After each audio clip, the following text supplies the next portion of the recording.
Bonjour à tous, donc là on fait une petite vidéo en fait pour savoir comment on fait pour intégrer un document partageable qui est en ligne, donc Word Online, Microsoft OneDrive, enfin n'importe quel drive en fait, et Google Drive, ou d'autres, Dropbox, alors je les connais pas tous, mais je les ai tous utilisés au moins une fois, et comment on fait pour les mettre dans Helico.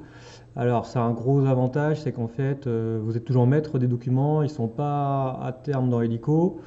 Ce qui veut dire que s'il y a un problème avec Helico un jour, qui change de fournisseur ou si à un moment donné il est plus accessible pour une raison ou pour une autre, en fait, vos documents, vous les conservez, ils sont toujours sur votre drive.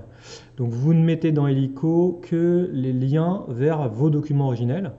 L'autre élément très important et très intéressant en fait d'utiliser des drives, c'est que du coup, quand vous modifiez votre document chez vous, dans votre drive à vous, il est aussi modifié sur Helico. Donc vous n'avez pas des allers-retours à faire ou beaucoup d'allers-retours à faire.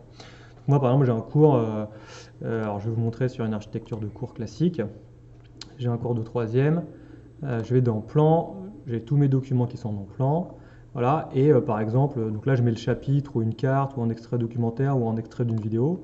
Et si je mets mon chapitre, c'est un doc qui vient de mon drive. Là, je suis en train de faire le chapitre avec les élèves, par exemple. Si je modifie des choses maintenant, voilà, par exemple, je suis en train de modifier. Si je modifie, je peux me modifier directement dedans en plus, donc directement dans la partie Helico. Ah, si je le modifie, hop, il est modifié aussi sur mon drive. Si je modifie dans mon drive, il est modifié ici, donc c'est super pratique.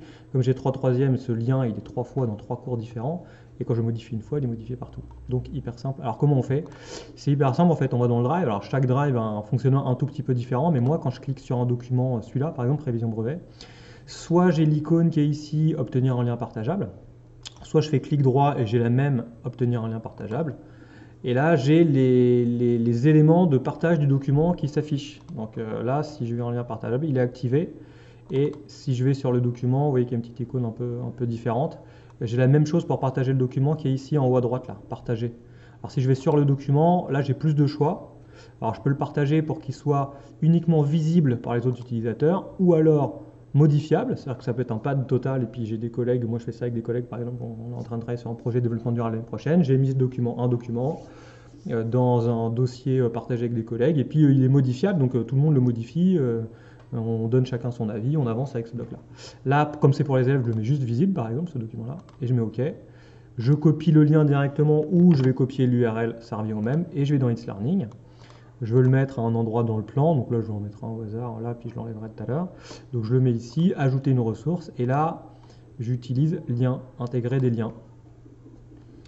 Et du coup, j'ai juste le lien à coller ici, hop, je mets le titre, alors ça c'est un peu embêtant, je suis obligé de mettre le titre.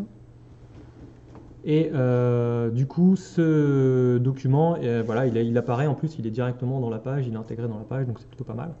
Je peux aussi, l'avantage c'est que je peux interagir avec parce qu'il est dans la page. Donc là, si par exemple je veux copier-coller le titre, je peux le copier directement et le coller directement. Donc hyper pratique.